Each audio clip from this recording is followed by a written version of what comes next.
Again, good afternoon, class. Our topic for today is all about waste management and disposal.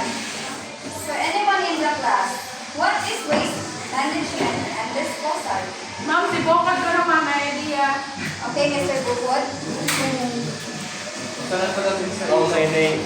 Utana daw ma'am. What is waste management and disposal? So for me no kanang makita do sa every corner bitaw nga na ay malanta, di malanta, o delikado. So mo na proper nga waste disposal. Tayo kung maglapot mo basura so dito na makita kung asa dapit o hain nimo ang ibutang kato nga ilapon mo sa mo. Okay, Mr. Bukod, na siya ikwento. So, waste management disposal is a series of activities na include ang collecting. What do you mean by collecting, guys? Glass, pagkuha ng basura. And then sorting. Segregate ma'am. Segregate mo. Malata, Basura. Transporting. Pag-collect sa akin ng garbage. Pagkuha ng basura din. To dumping site. Dumping site. And then processing. And final disposal of waste in a way na para safe ang environment o ang human health. Next is types of solid waste. So, in your own idea, kung saan kasabutan ng mining waste? Yes, Mr. Yong. In terms sa mining waste, ma'am, kanang ito, chemical, ma'am, for example, sa gikan sa among lugar na, example na sa among lugar sa Piyumana, mostly, nag-water pump sa ilayon, katulad kay leaking man ito sa water source, so naigo ang mining site mismo sa area kung sa ganyan. And mostly ito, ginapap ang tubig ang ginatagak sa suba. And before, pero karon ginasagulan ng chemicals before idamp sa riverbank, which is para sa katawan ng mining waste. Okay, so my points din Mr. Yong. Additional of that, no, mining waste may leftover materials niya from mining activities na no longer has useful gas or minerals. For example, is oil, rock, and mineral left sa mining. Kapan man ang dailies? Tilingpan, ma'am. Tilingpan, ma'am. Isa po na siya magkuhan sa gold or copper. Then next is agricultural waste. So, what comes up in your idea? Agricultural waste. Yes, Miss Apple.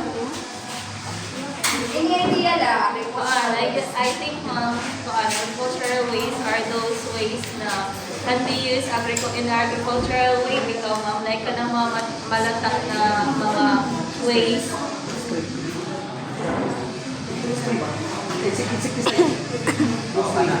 Kana, agricultural po. Yes, I guess. Siyempre, nagdagan mo ito. Okay. Additional that, no? Agricultural waste, mga leftover materials siya sa farming and agricultural activities. Like for example, crop residue. Ganapit ang mga plants galing mga ganong harvest tapos hindi nagano sa area. So, mahimo na siya nga balayan sa man.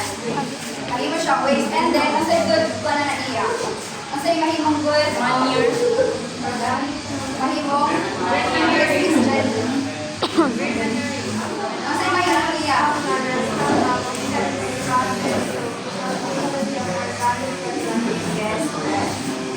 And then, ang mga animal manures also, di ba, waste mo po na siya, pero mahimong po siya as organic.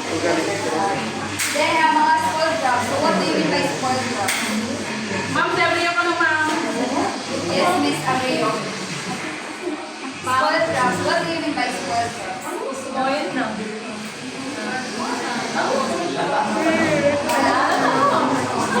Okay.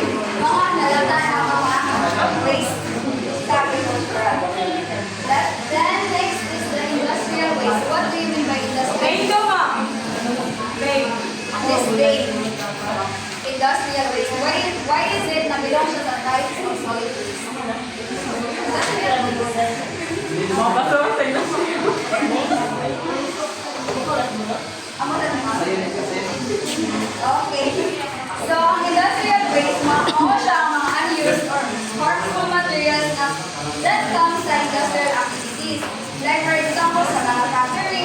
mining and manufacturing. So, ang example na is mga, listen guys, ang example na is mga metal scraps. Di ba makita ninyo sa mga factories na yung mga metal scraps? Yes. Yes, no. So, mga na siya. Then also sa mining waste, which is ako i-discuss earlier.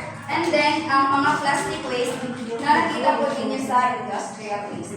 Then lastly is the municipal solid waste. What do you mean by that? Yes, Mr. Elo. For the municipal solid waste, I think about municipality sermon, for example, sa ganito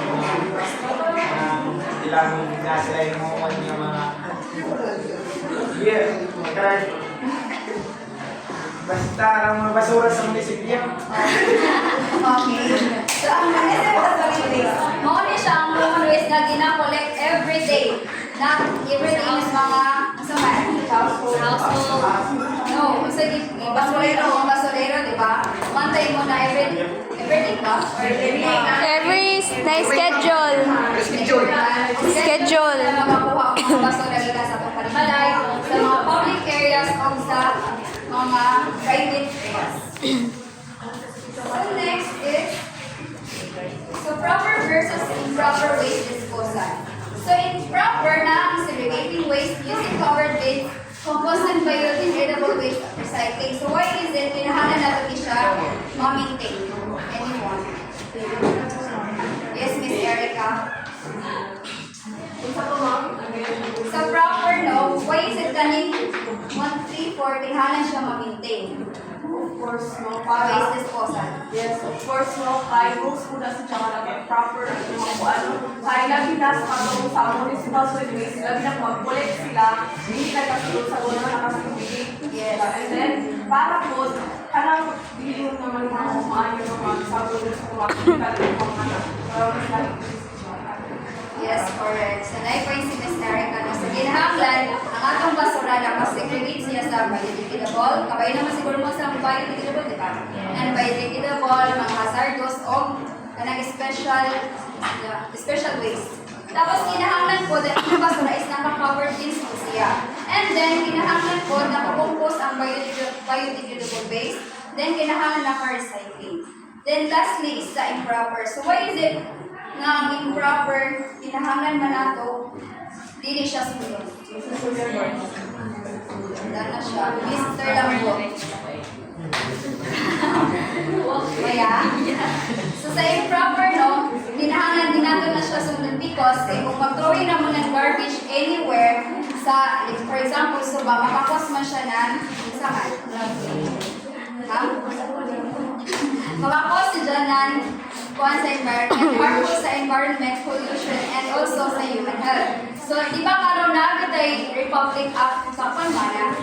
Republic Act 9003. Di ba ang solid waste management na ginahan ako na siya sundon. And then, kung dili mo musunod ana, no, makuan ko. You are against the law. Yeah, that's true. Because you're the law. And I think that's all. Thank you.